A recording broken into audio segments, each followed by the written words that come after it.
Assalamualaikum warahmatullahi wabarakatuh. Saya Alda Lutfi Alfianti, NPM 191200064, perwakilan dari kelompok 3, akan mempresentasikan tugas diskusi kelompok kami. Sebelumnya, saya akan memperkenalkan teman saya terlebih dahulu. Yang pertama, yaitu Jihan Nur Fitriani, NPM 191200060. 2. Alda Lutfi Alfianti, NPM 191200064. 3. Wahidatul Aulawi, NPM 1912070. 4. Sania Ayusti, NPM 1912072. 5. Zulafa Eri Perdani, NPM 1912051. Pertanyaan yang pertama, sudahkah Anda memahami hakikat pemerolehan bahasa? Jawabnya yaitu sudah. Pada hakikatnya, proses pemerolehan bahasa setiap anak yaitu sama, melalui pembentukan hipotesis tentang kaidah bahasa. Pembentukan kaidah bahasa itu dimungkinkan oleh adanya kemampuan bawaan atau struktur bawaan yang secara mental dimiliki oleh setiap anak. Dapatkah Anda mendeterminasikan pemerolehan bahasa anak dalam kehidupan sehari-hari? Jawabannya yaitu, pada saat anak baru lahir dimulai dari tangisan sebelum belajar berbicara, hingga anak bisa belajar berbicara dengan ibunya seperti ma, mam, ba, pak, ba, bu, bu. Hal itu terjadi karena si anak mendengarkan apa yang dicontohkan ibunya saat ibunya berbicara. Si anak juga dapat berbicara hal yang lain karena anak itu sering mendengarkan apa yang orang lain katakan. Proses yang berlangsung dalam otak sang anak ketika memperoleh bahasa pertamanya atau bahasa ibu tersebut disebut dengan pemerolehan bahasa atau akuisi. Contoh, ibunya mengatakan mamam. Dalam arti mamam itu adalah makan. Dan anak pun akan meniru perkataan ibunya karena perkataan ibunya sudah terekam dalam otak si anak. Dan bertambahnya waktu, si anak akan menirukan lebih banyak kata dari gaya bahasa orang lain yang sering dia dengar di lingkungan tempat tinggalnya. Dengan spontan dan seiring berjalannya waktu, si anak akan tahu bahwa berbicara adalah salah satu cara berkomunikasi pada orang tuanya maupun orang lain. Dan si anak akan mengulang apa yang orang lain katakan saat berbicara atau meminta sesuatu. Contohnya yaitu meminta makan. Si anak akan berkata mam kepada ibunya. Pertanyaan kedua yaitu pemerolehan bahasa pertama dan contoh konkret dari pengalaman sendiri. Saat saya masih bayi, diajari oleh bahasa pertama oleh ibu saya yang meliputi pengenalan anggota keluarga seperti mama, papa, kakek, nenek, adik, dan kakak. Bahasa tersebut selalu diucapkan ibu saya setiap hari, seperti saat menggendong saya terlebih saat bertemu dengan anggota keluarga. Tapi, pada saat itu usia saya sekitar 6 minggu yang saya hanya bisa menangis, merengek, dan mendengkur. Saat saya berusia sekitar 5 bulan, sudah mulai mengoceh dan saat berusia 1 tahun saya sudah bisa mengucapkan kata mama. Meskipun masih terbata-bata. Ketika berusia 18 bulan, saya sudah bisa mengucap 2 kata seperti mama, mamam.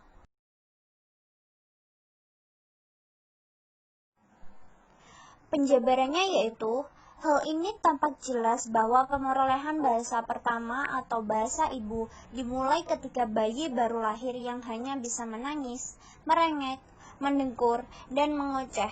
serta belum mampu untuk berbicara satu kata pun. Seiring berjalannya waktu, hingga pada umur 1 tahun mereka berusaha mengucapkan kata-kata, dan pada saat itu pun mereka mengucapkan kata untuk pertama kalinya. Kurang lebih pada usia 18 bulan, kata-kata itu berlipat ganda dan akan bermuncul dalam kalimat 2 atau 3 kata yang umumnya disebut ujaran-ujaran telegrafis atau bergaya telegram.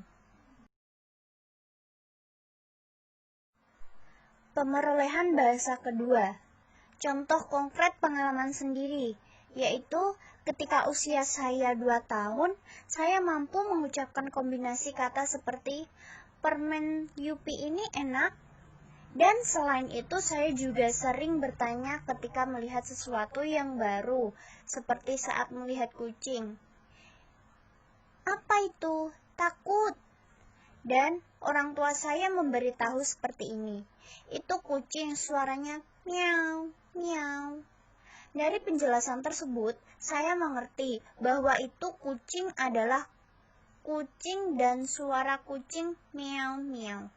Ketika berusia 3 tahun, saya sudah bisa bernyanyi lagu anak-anak yang judulnya Pelangi, Pelangi. Dan lagu tersebut selalu saya nyanyikan jika disuruh bernyanyi oleh ibu dan kakak saya, karena saya belum hafal lagunya. Ketika bernyanyi, banyak lirik yang terbalik atau terlewatkan dan saya tidak sadar jika saya menyanyikan lagu dengan lirik yang salah, sehingga hal tersebut terlihat lucu dan membuat orang tertawa. Ketika berusia 4 tahun, saya sudah mulai bersekolah di TK. Saat sekolah saya diajarkan berbagai banyak hal oleh guru seperti apa yang boleh saya katakan dan tidak boleh saya katakan. Dan seiring berjalannya waktu, kemampuan bahasa saya semakin meningkat dan semakin banyaknya kosakata yang bisa saya ucapkan.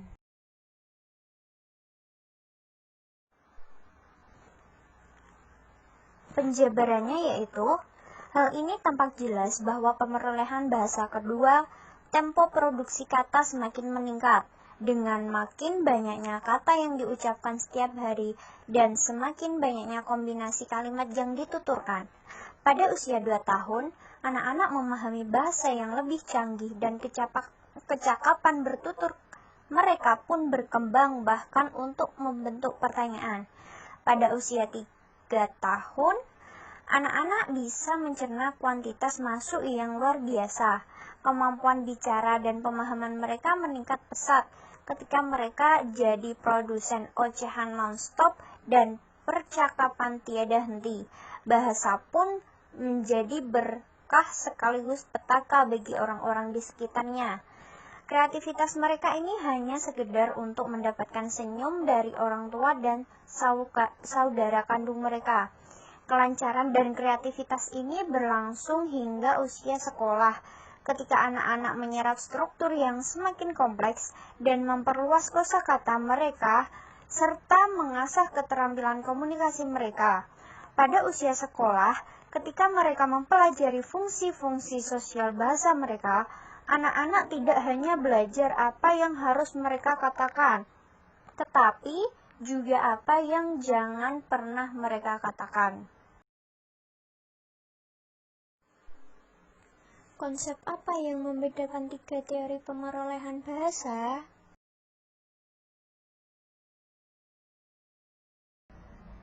A.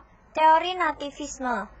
Teori belajar nativisme menganggap bahwa bahasa adalah sesuatu yang kompleks, sehingga mustahil dapat dikuasai dalam waktu yang singkat melalui peniruan.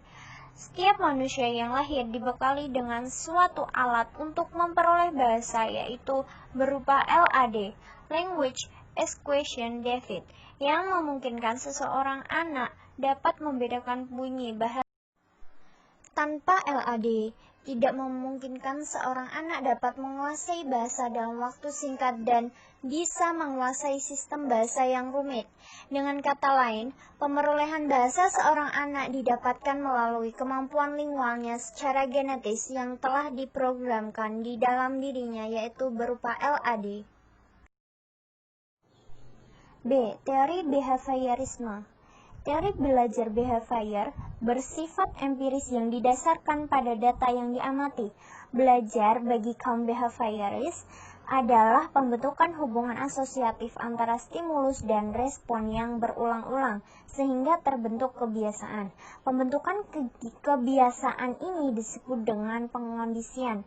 Dalam hal ini, anak menguasai bahasa melalui peniruan.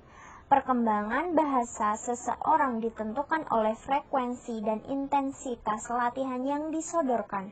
Dengan kata lain, pemerolehan bahasa seorang anak diperoleh melalui peniruan dari rangsangan yang diberikan melalui lingkungan.